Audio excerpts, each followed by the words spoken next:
Welcome to the Metta Hour with Sharon Salzberg, where Buddhist wisdom meets everyday life. This podcast is brought to you by the Be Here Now Network and features interviews with the top leaders, teachers, and thinkers of the mindfulness movement and beyond. For more information, visit BeHereNowNetwork.com/Sharon. Hi, I'm Sharon Salzberg, and I'm in conversation today with Mike Schauch. Mike is a mountaineer, entrepreneur, and author. With early success as an entrepreneur at age 15 and over 20 years of global financial investment experience, Mike brings his business acumen and altruistic heart to lead and support local and international mentorship, fundraising, and educational initiatives. These include the education of girls and student mentorship in Nepal, outdoor youth leadership for those facing barriers to access nature, and holistic Indigenous leadership development in British Columbia. In 2020, Mike released his first book, The Story of Karma, Finding Love and Truth in the Lost Valley of the Himalaya from Rocky Mountain Books. Welcome to the podcast, Mike. Thank you very much, Sharon. Thank you for having me on the show. Thank you for joining me. Congratulations on the release of your book this past year. I know it's a strange time to be releasing a book. Yeah, no, I mean, some people have asked me, are you sure you know what you're doing? You're kind of releasing a book in the middle of a global pandemic. But, I thought, why not? And yeah, there's things that we can't do in terms of in-person meetings, and I can't go to bookstores and do book signings and that sort of thing. But one of the things the book is about, which we can get into, is about deep human connection and finding love in the most unexpected ways. And I think that's something that perhaps really resonates with people given what's happening in our world today. I'm just so curious, what was your business venture at age 15? Well, yeah, it's kind of a bit of a story, but the funny thing is my dream was to become a creative writer when I was in high school, and that was kind of what I thought I would do. And one day I was on this little trip to Germany, to this town where my father where he's from, called Solingen, and in that town they're famous for making anything out of steel. And so as a 15-year-old kid, I was very excited about getting this kind of an authentic hand-forged sword. This was before Google and before the internet, so we couldn't just search, blacksmiths in this town. And so my cousin and I, we went around and we found this blacksmith, and he was so, touched that this kid from Canada had come halfway around the world to see him. He pulled this sword out from behind his desk, and he just gave it to me. He said, "A gift for you," and I was kind of taken aback. And then he asked me a question that changed my life, which was, do you think anyone else where you're from would like my swords? And I said, yeah, no, absolutely. So I had this whole idea as a 15-year-old kid. I knew nothing about business, but I had this whole idea, as I was flying back, and I presented it to my parents that I wanted to start this business, and never sold a sword. But what was happening around in this little town in Germany was that all these other manufacturers were kind of learning about this import operation in North America. And they had no idea I was a little kid, I was a kid in this little town. But I started getting all these samples from manicure sets and kitchen scissors and sewing scissors, hairdressing things. And those things started moving. And one day I got this big box of stainless steel kitchenware. And anything to do with the kitchen was totally uninteresting to me at that time. But my dad said, "Oh, why don't you go out and take it to a few kitchen stores?" And so I did that. And this was mid 90s when the kitchen was kind of becoming this focal point of the household. So everybody wanted their kitchenware to be, attractive and stainless steel and high functioning as well. And prior to that, it was kind of plastic and lower quality. So I was the first one to bring stainless steel kitchenware into North America, and my business just kind of went through the roof. And my dad came out of retirement. We converted my parents' home into a warehouse, like their garage into a warehouse, and I hired a sales rep. And anyway, it just kind of went from there. So it wasn't until I was in my early 30s actually that I got back into writing. That's fantastic. So how did you get involved with Nepal? Right. Yeah. So that was back in 2011. Well, actually, Nepal had this place in my heart. I've always wanted to go there since I was a kid. And I remember looking at pictures and National Geographic magazines and reading stories about it. And for some reason, it had this really, kind of resonated very deeply with me. And my sister even gave me like a Lonely Planet book one year when I was about 15, 16 years old. And all I could think about was running over to Nepal at once with this book. And, but, again, I had my career going, so I didn't have the time. And when I was younger, I didn't have the money. So it wasn't until we sat down with this friend who had been trekking in Nepal for decades, and he had been going into some of the most obscure places. And this was in 2011, and he told us, my wife and I, about this little valley called the Lost Valley of Narfu. And at that time, it had just been opened up to the outside world. Prior to that, it had been closed off for generations. So when I saw the pictures of this valley and the people there, the culture, it reminded me of those pictures that I saw when I was a kid. And I thought, this is the place that I think I'm meant to go to. And it wasn't even really a decision that Chantal and I talked about. We just kind of looked at each other like, okay, this is where we're going. And one of the things that Mick, our friend, said was that because the valley was now open, it was going to be experiencing some unprecedented change. So cultural change and social change, with more people going in and more people in the villages kind of coming out. So we thought, well, why not put together a little team of artists? So we had this kind of hippie musician. We had a biologist, nature artist, cowboy from Calgary, and a Polish professor who was a photographer. And then Chantal and I, we would do some filming. And we thought, well, let's just observe and learn from the people there and try and capture a moment in time before things change too much. And then I came across this picture amongst his pictures of this white pyramidal mountain. And it almost looked like a white pyramid just coming out of the stony earth. And as a mountaineering fanatic, I thought, oh my goodness, this is the mountain of my dreams. This is the mountain I need to go and find and try and climb. And so you did. You went and tried to climb it. Well, I tried to. Tell me more. Yeah. Well, we got into this valley, and you got to imagine we'd have been trekking for over a week at this point, and these little villages. There's two main villages in this valley called Nar and Fu, and both villages are sitting around 14,000 feet in elevation. So you're quite out there, and the people there are living very authentically. Like, they're connected to the way they've been living for the last several hundred years. And so it's just a very magical place. Actually, the valley is considered a Bayul, which, well, the Dalai Lama himself has said it's a place where the physical and spiritual realms coalesce more closely together. And we could certainly feel that out there. But I spent 2 days reconnaissance trying to find this mountain, and we found it, my two Sherpa guides and I. And it was the most glorious thing I could ever describe. But that's when everything started kind of spiraling out of control. We got caught in a snowstorm at 17,000 feet, and one of my gear bags with all my climbing gear, the mule that was carrying it took off on us. And oh wow! Did it come back ever? Or never? We found it. Yeah, 2 days later we found it.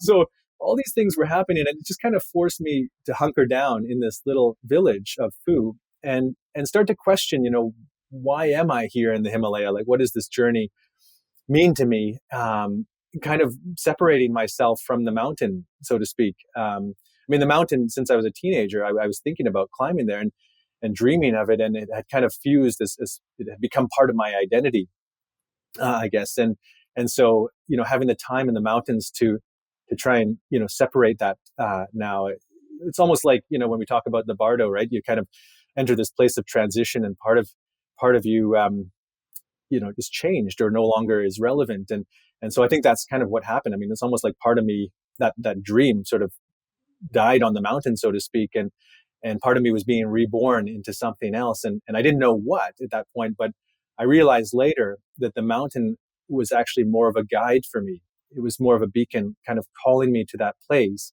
but for a much deeper and meaningful experience. So living in Nepal, in effect, right, is what you were doing, and encountering people, encountering children, and I guess coming to understand sort of the nature of education in that place and what For was sure. lacking. Is that right? Yeah. Yeah, no, that's absolutely right. Because what happened was I was connecting a lot with the locals when I was hunkering down in that village. And one of the things, I met this one young man named Sonam Dorje. And Sonam Dorje, he had left the village when he was 14. He had to travel all the way down to India to get an education. And he had just come back to the village at that point. He had been gone for 7 years. 7 years he hadn't seen his family Mm. or his village, his home, and our paths happened to cross exactly at that moment. And so he was telling me a lot about, we'd go on these daily walks. We became friends over multiple days, and he'd share with me about, about Tibetan Buddhism. He'd share with me about the plight of the village and about the importance of education. And he said that there's a saying that I learned up there where the parents, they actually say they'd rather their kids have a pencil in the hand versus a strap around the forehead. Because Mm. if you imagine how the Nepalis, they carry things, right? And I tried to carry something like that, and it's extremely difficult. Yeah. But yeah, so he was telling us about that and how, by the time the kids are sort of 5, 6 years old, they have to start working in the fields, very hard labor. Infant mortality is very high up there in the mountains. Kids end up dying from simple things like malnutrition or common diseases. And some of the girls, when they're at that time, when they were 14, 15 years old, they would start getting married and having their own families. So it's just a very different way up there. And what I learned was that education kind of provides more choice, particularly Mhm. for girls, but choice so that they can kind of dream bigger, I guess, or they can think outside of their village in terms of whether they want a career or do something different. So that was kind of with me as I was going through this, I guess, this identity crisis of why is my dream of the mountain being crushed. But what happened was it actually guided us to this other little village called Nar, which I don't think I would have visited had I tried to climb. And when we got there, we learned that there was this little stone school. And after all the conversations I had and what I learned about education, I thought, we got to go visit this school and see what they're doing there. And so that's what we did. And we get to this school, and there is this little 7-year-old girl teaching English numbers to this group of kids, about 17 kids. And I thought, okay, this is interesting. And I felt, there was this deep connection I felt to this girl. I mean, we'd seen hundreds of kids up until that point, but for some reason, I felt like there was this almost karmic, like this familial connection to this little girl. Um, and so we were kind of observing there, and we met the teacher. He was kind of looming in the back, and he'd been sent there from his village, which was a 2-week journey away, and he was far away from his family and his people. So he told us he had felt like he was banished to the end of the earth, kind of thing. But the kids, they caught sight of the guitar that was slung over our musician's shoulder, and they'd never seen a guitar before. So that you could tell that they were kind of interested in, can they play some music? And Michael, the musician, he's an entertainer, so he stepped right up there and started teaching the kids this jazzed up rendition of "Twinkle Twinkle Little Star." And I was like, Michael, why not just teach them the normal version of Twinkle Twinkle Little Star? Because it had all these melodic twists, and I thought, how are the kids going to catch on to this? But they did, and they were singing back, in perfect unison, and they were getting into it. And I guess the teacher, he got a little bit motivated, so he brought out this Nepali drum, and wanted the kids to dance in front of us one at a time.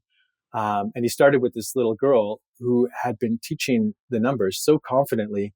He kind of told her, like, dance, dance for these people now. And you could see her; she was just petrified, Mm. just almost like she was frozen in the corner and almost internally crying. And so Chantal, she couldn't take it. She just marched up there, started doing her best impression of this traditional Nepali dance. with her arms waving around. And the little girl, you could see she forgot everything. She forgot everyone watching, and she just started focusing on Nepal, or on Chantal. And, and Chantal was like trying to get her to teach her, but because Chantal's moves were all improvised, and the little girl was trying to copy Chantal's improvised moves. It was the most beautiful thing, these almost like two little spirits dancing in front of these 7,000-meter peaks. And so that's kind of what sparked this connection, which this is all back in 2012.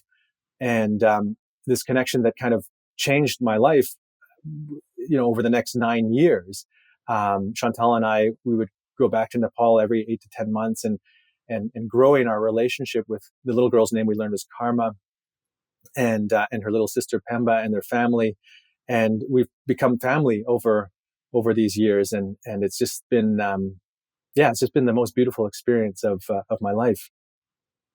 Well, it's so touching to hear, like, say, those parents who, like parents around the world, want an easier life for their children than the one they have, or more fulfilled or more flourishing life for their children than the one they have. So that's quite an incredible statement. It's better to have a pencil in your hand, especially for a generation that might not have had, so much of that opportunity themselves. For sure. So that was really touching just to hear that. And the vision of those parents is quite vast in a way, to picture a life that might be very different. And then, I felt kind of the poignancy of the consequence of that is that your child goes away for 7 years.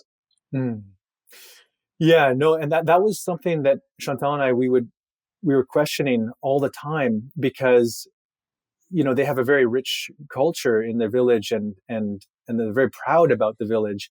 But in order to get this education, they would have to leave. So there was always this balance of, I think their father put it, the father is a very wise man, and he put it best to me. He said one day to me that, two things. He said, one is that he never wants the girls to forget where they're from. He never wants them to forget their dharma. And at the same time, he wants them to have more choice in life. And so he feels like they can go farther in life with the help of us, with the help of Chantal and me. And so that kind of opened up this unique relationship of almost co-parenting, right?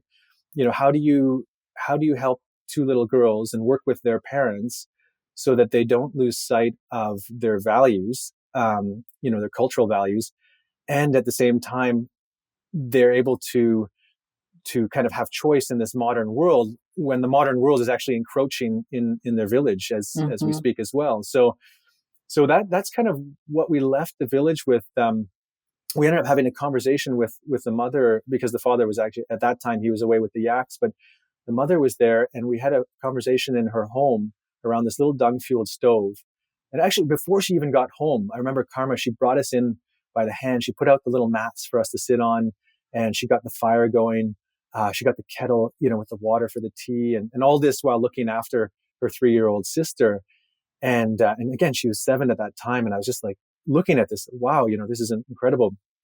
And her mom comes home. Mom's very graceful, and just the first thing she does was start making us tea.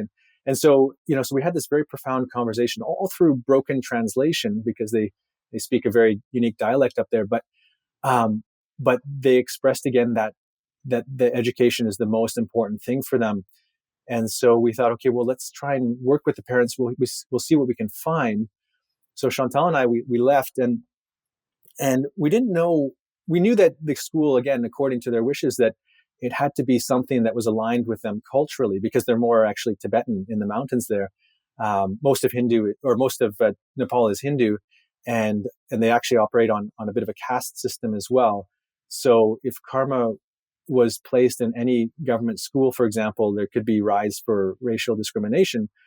So we knew that it had to be culturally aligned with their sort of the Tibetan Buddhism. And we got back to Kathmandu. We couldn't find anything. We actually got back to Canada and kept searching. And I think almost a month went by, and almost we were losing hope a little bit. But one night, up popped this school, Sri Mangal Dip SMD School for Himalayan Children, and it said for the lost children of the Himalaya. And on the front was this picture of kids that looked like the kids, Karma and her classmates, that one day at the school where they had, sunburnt cheeks to the point of almost getting blisters and snot, dripping down their upper lips, and clothes that were unraveling at the sleeves. And so, but we thought, okay, this is perfect. And we said, who founded this school? And the school was founded by this Tibetan Lama, this high-ranking Tibetan Lama who fled Tibet in the 1950s, and he was now in his 80s. But we thought, okay, this is perfect. So we wrote the school once, and about a week went by. The school director wrote back, and she said, thank you for sharing this story. It's very touching, but I have to tell you that we have 400 kids on the wait list. We've got 500 kids at the school. We're busting at the seams. We have kids being dropped off on the stairs that we have to turn away. And because of all that, there's only one person who can admit new kids into the school. And that is this 80-plus-year-old Thrangu Rinpoche, this Lama. And so I just felt, I remember reading her email, and I felt like I was being dropped down this black hole. Like, why are all these barriers stacked against this one little girl in the mountains, and who just wants to learn? And but then the school director, because Chantal had put our address in the email signature, she said, well, I see that you're in Vancouver in Canada. You may be interested to know that this Thrangu Rinpoche right now for the next few days is recovering from an illness at his monastery in a place called Richmond, which was a 25-minute drive from our home. Oh, wow. So anyway, so that's kind of how the whole connection with the school came about. And then we were able to get Karma and her little sister eventually into the school and then visit the school every year. And that kind of created more connection there as well. That's amazing. Yeah, synchronicities sometimes, right? Yeah, no, it's been beautiful. I mean, I couldn't plan for stuff like that. And the synchronicities are almost, guiding lights, right? Almost kind of reminders that, that what we're doing, we're kind of on the right path, so to speak. Well, the pattern that you're describing is almost like when you get to your lowest, and you give up, like, why is my dream shattered? Why can't I get up the mountain? Why can't I get these little girls into school? That's when something happens. Yeah.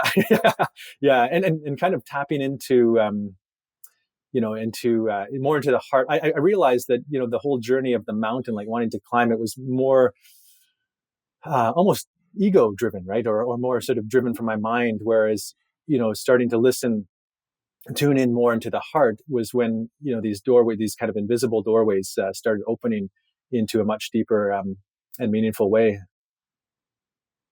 So was your experience with Karma and her sister and the school, and I would imagine the people teaching in the school and just the whole community, has that inspired you for some of this other work that you're doing that I read out in your bio? Yeah, well, yeah, no, it's interesting because I guess this whole notion of giving service, it's something that, I mean, I never thought about it in that way. I just thought about, okay, well, I just feel like I should be doing the right thing. And so even before Nepal, Chantal and I, we had led two sort of expeditions, one up Mount Kilimanjaro and one up Pico de Orizaba in Mexico, which is the third highest mountain in North America. But we had done these fundraising expeditions for this local charity that helps youth get outside, youth with barriers, physical and mental barriers. So that's kind of what I guess triggered it. And Chantal, I had been climbing since I was a teenager, but climbing can be a very selfish thing. But Chantal said, when we talked about Mount Kilimanjaro, this is all back in 2010, Chantal had been suffering from debilitating migraines since she was very young. So she thought, okay, well, when she climbs Kilimanjaro, she wants to do it for a cause or for something bigger than herself. And I realized at that time as well that nature and being able to get outside it had provided such an instrumental thing for me in terms of who I am. So I thought, it's kind of a no-brainer if I can help more kids get outside and particularly kids with barriers to access nature.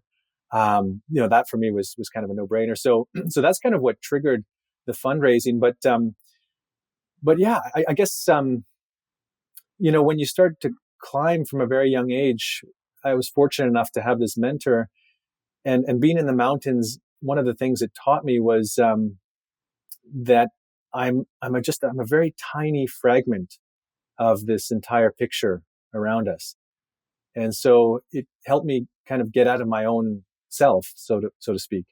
So maybe that's part of what got me thinking about different worldviews and different ways, and trying to learn from others. So that's kind of what started that journey down that path, and then the whole journey with karma and Pemba. I never looked at it as sort of service or anything like that. I mean, it was just kind of listening to the language of the heart. I mean, this is a journey of love and as I said, like familial connection.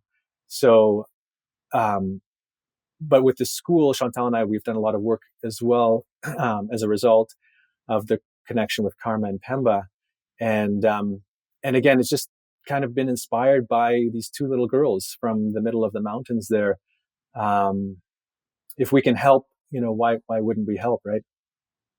That's fantastic. Because I think it's the most appropriate spirit, and it's how we meet one another. We find one another, and the ways that we all share this longing to be happy, to feel whole, to feel connected. And connection really does seem to be at the basis of everything that you do, which is wonderful. Mm-hmm. Yeah, no, I think you're absolutely right. It's I guess the biggest thing I've learned from these two little girls is is connecting with who we innately are at the very core, right? I mean, I don't think this if we go back to this idea of giving service, it's not about doing something like that necessarily. It's about just being who we innately are. And they've kind of helped me understand that through this deep human connection. So connection with them, of course, but also uncovering a deeper level of connection within myself. So it's just so interesting that you're not importing swords anymore, or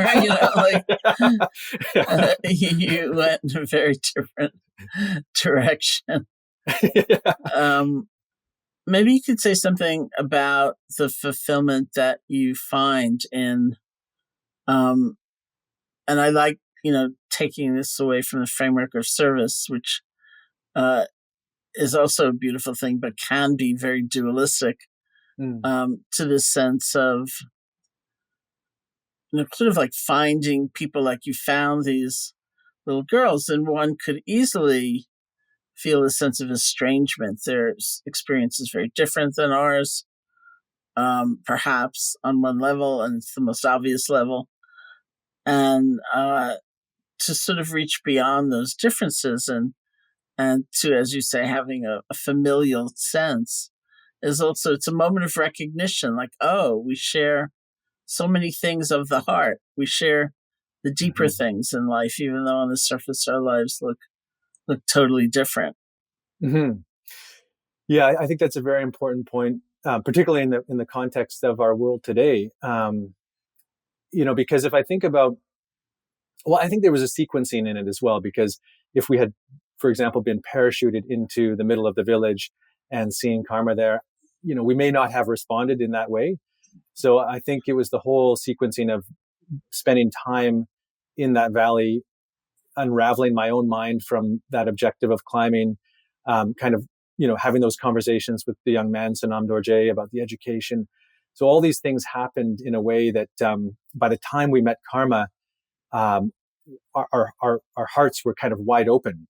Mm-hmm. Right. So, but I think it's so important to, as you say, to listen to the language of the heart, particularly today. I think from what I see and I'm observing in the world, like, I think there's a lot of judgment happening right now, judgment on others, even judgment on, self-judgment, which can be a good thing in some ways and needed based on, what people are uncovering within themselves and how we're doing things and how we're relating to others from different walks of life. but I think the key is to not forget to listen to our heart, because that's where we can speak the closest to each other, and the closest, to ourselves. We can kind of learn to understand who we are, like our true nature.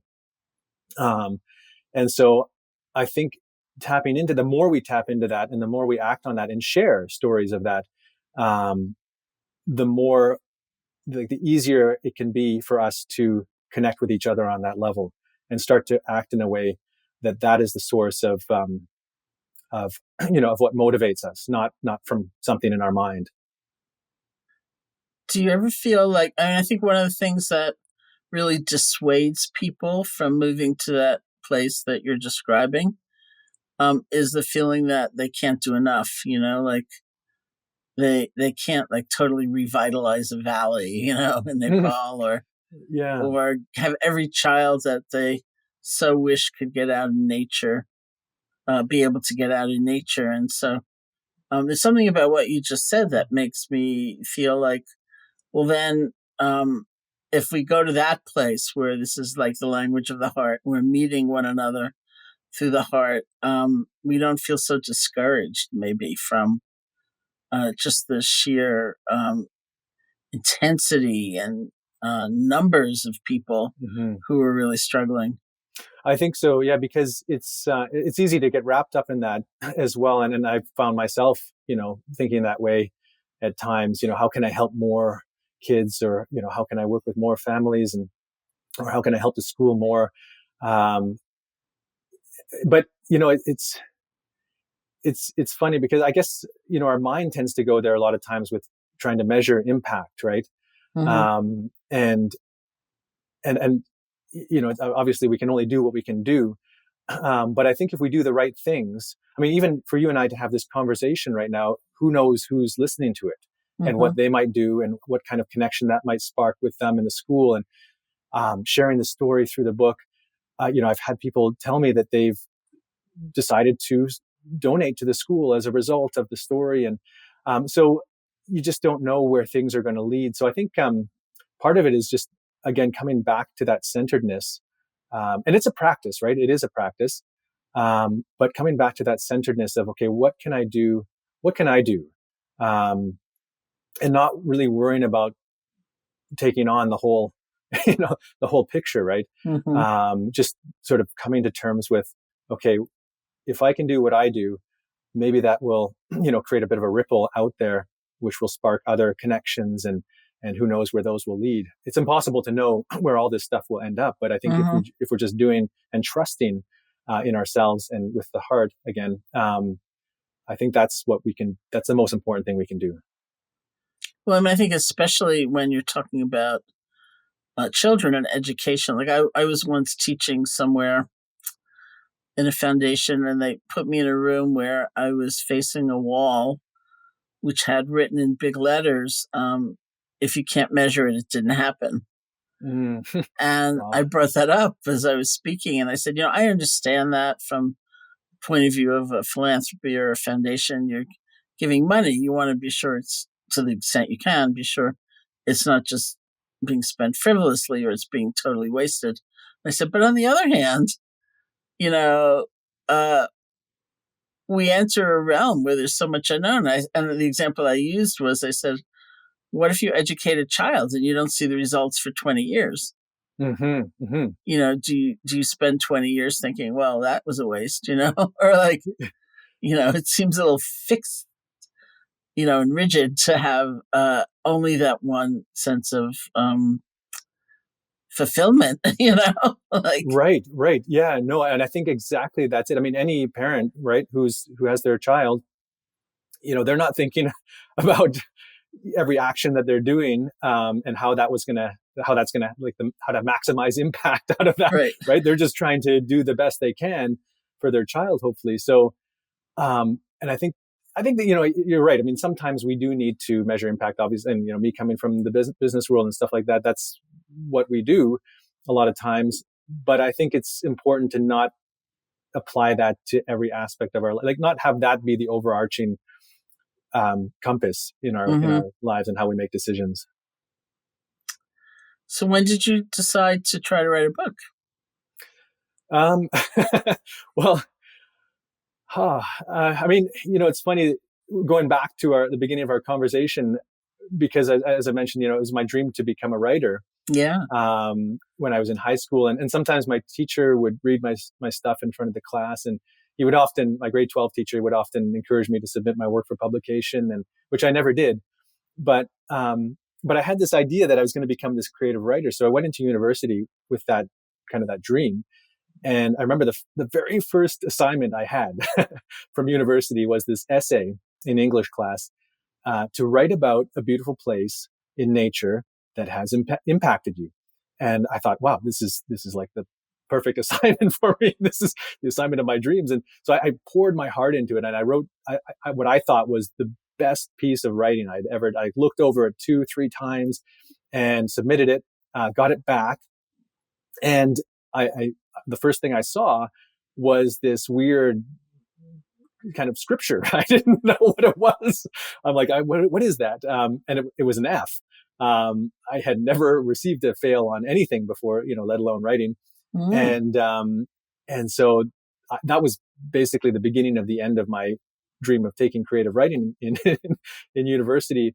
Because what was also happening at the time, as we talked about, was that little business that's exactly when that was starting to take off. So I started looking, into the business faculty and just felt that the people there, the more people I met there were, they were kind of encouraged me to think outside of the box. They were encouraging me to be creative. Here's your blank canvas. Whereas I felt the writing program at university was it's almost the opposite. They were trying to put me in a box. So that's kind of what pulled me in that direction.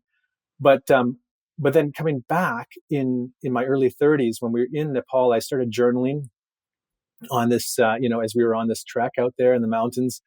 And then but I still at that point, I had no intention of writing this book. And then we started, my wife and I, we started sharing parts of this story over the years. And no matter who was kind of sitting on the other side of the table, all kinds of people of different walks of life, there was always this deep yearning to learn more. And I could see this emotional connection that they were having. So in I think it was 2016 or so, I was taking this international development course at the local university here because of our involvement with the school. And that was very heavy on the writing side. And so I was writing a lot about my experiences in Nepal. And I just saw how the cohort there responded to the writing. And one day Chantal, she was kind of looking over my shoulder and read one of my little essays there. And she said, Mike, she's like, this is really good. You should think about writing a book. And it just kind of sparked like, oh my goodness, yeah, why not, right? So I think that day I started typing right away. And the first sentence that I typed there is still the first sentence in the book that you'll see, A Story of Karma. So nice. Even if it had to come out in this strange virtual world. I know. Well, you never know how things come back, right? My dream was to become a writer, and it came about in a very roundabout way. That's really funny. Well, to close, I would love it if you would lead everybody in a guided practice. For sure. Yeah, no, I'd be honored to. So yeah, why don't, I guess, talking about these challenging times, one of the things I find helpful is a kind of a visualization meditation that I tend to do. I find it's helped me. And so, so why don't we do that? So first of all, if we can just be at ease, be comfortable, try and sit straight or lie straight if you're lying down.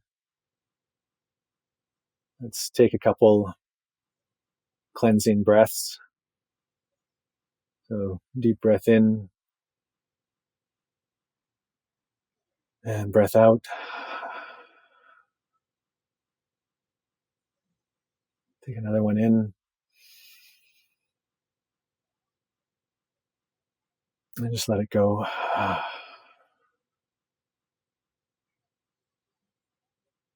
And I'd invite you to Close your eyes if you like.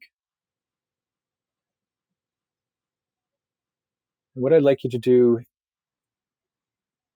is visualize 3 years from today, your perfect day in your ideal life 3 years from now. You can start by waking up.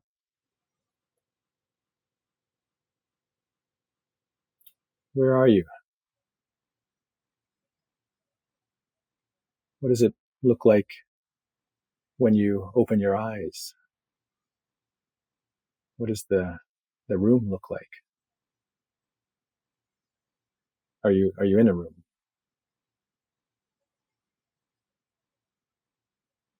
Are you with anybody?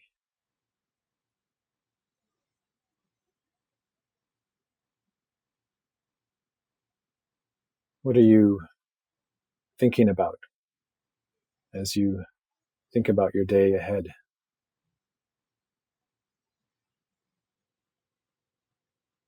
What are you planning for?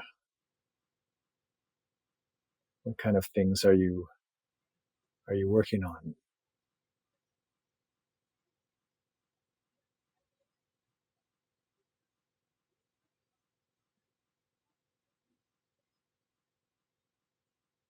Who are the people that you'll be meeting that day?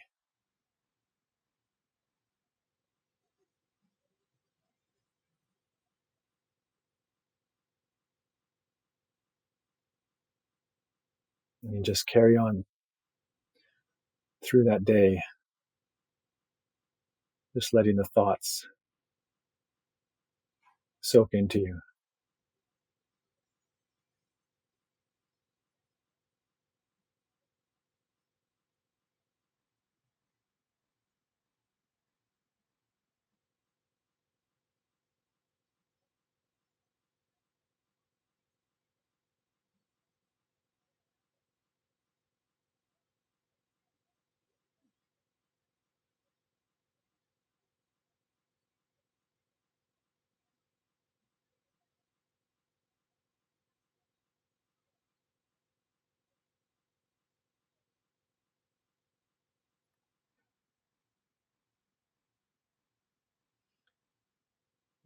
One question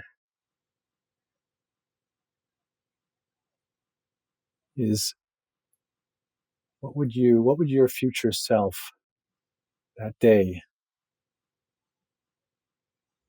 say to you now, sitting there?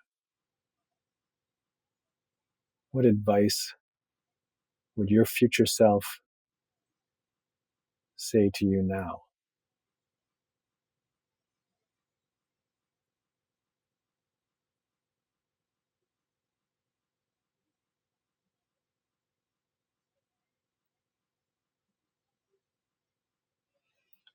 And with that thought, let's take 2 more breaths.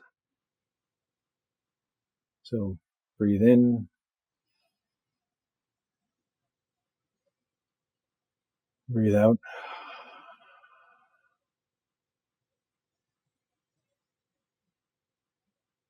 Breathe in,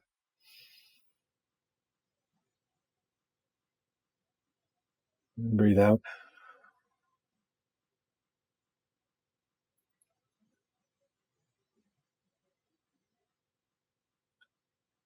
Tashidalik and namaste.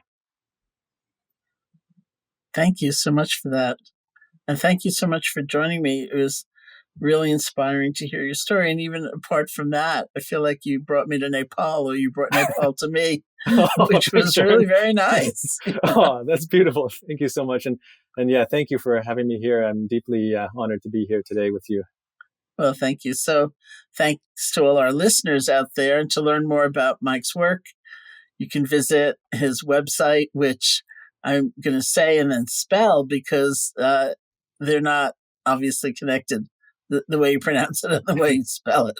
It's www.michaelschauch.com, and that is spelled www.michaelschauch.com. So you can bet I had to rehearse quite a number of times how to pronounce his name. So you can visit michaelschauch.com and get yourself a copy of his new book, A Story of Karma, wherever books are sold. This has been the Metta Hour podcast from the Be Here Now Network. May you be safe, may you be happy, may you be healthy, and may you live with ease. Hey folks, thanks for listening. To learn more about Sharon and her ongoing teaching schedule, as well as online courses and a free guided meditation, check out her website at sharonsalzberg.com.